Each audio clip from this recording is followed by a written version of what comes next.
ದೇಶದಲ್ಲೇ ಸಂಚಲನ ಮೂಡಿಸಿರುವ ಧರ್ಮಸ್ಥಳ ಗ್ರಾಮದಲ್ಲಿ ನೂರಾರು ಹೆಣಗಳನ್ನು ಹೂತಿದ್ದೇನೆಂದು ಎಂದು ಹೇಳಿಕೆ ನೀಡಿದ್ದ ಅನಾಮಧೇಯ ವ್ಯಕ್ತಿಯನ್ನು ಇಂದು ಎಸ್ಐಟಿ ತಂಡದ ಅಧಿಕಾರಿಗಳು ಮಂಗಳೂರಿನಲ್ಲಿ ಸುದೀರ್ಘ ಕಾಲ ವಿಚಾರಣೆಗೆ ಒಳಪಡಿಸಿದ್ದಾರೆ. ನಗರದ ಮಲ್ಲಿಕಟ್ಟೆಯ ಐಬಿಯಲ್ಲಿ ಎಸ್ಐಟಿ ತಂಡದ ಡಿಐಜಿ ಅನುಚೇತ್ ಮತ್ತು ಎಸ್ಪಿ ಜಿತೇಂದ್ರ ದಯಾಮ ಅವರು ವಿಚಾರಣೆ ನಡೆಸಿದ್ದಾರೆ. ಶನಿವಾರ ಬೆಳಗ್ಗೆ 10 ಗಂಟೆ ವೇಳೆಗೆ ತನ್ನ ವಕೀಲರ ಜೊತೆಗೆ ಕಾರಿನಲ್ಲಿ ಮುಸುಕು ಹಾಕ್ಕೊಂಡಿದ್ದ ವ್ಯಕ್ತಿ ವಿಚಾರಣೆಗೆ ಬಂದಿದ್ದು, ಮುಸುಕು ಹಾಕ್ಕೊಂಡೇ ಐಬಿ ಬಂಗಲೆಯ ಒಳಗಡೆ ತೆರಳಿದ್ದಾರೆ.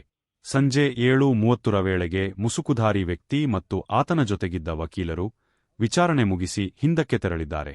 ಅಂದಾಜು ಸುದೀರ್ಘ 9 ಗಂಟೆ ಕಾಲ ವಿಚಾರಣೆ ನಡೆಸಿದ್ದು, ಹೆಣಗಳನ್ನು ಹೂತು ಹಾಕಿದ್ದು, ಅದಕ್ಕೆ ಕಾರಣವಾದ ಅಂಶಗಳು, ಯಾವಾಗೆಲ್ಲ ಹೆಣಗಳನ್ನು ಹೂಳಲಾಗಿತ್ತು, ಅದು ಯಾರದ್ದಿತ್ತು ಇತ್ಯಾದಿ ವಿಚಾರಗಳ ಕುರಿತು ವಿಚಾರಣೆ ವೇಳೆ ಮಾಹಿತಿಗಳನ್ನು ಸಂಗ್ರಹಿಸಿರುವ ಸಾಧ್ಯತೆಯಿದೆ.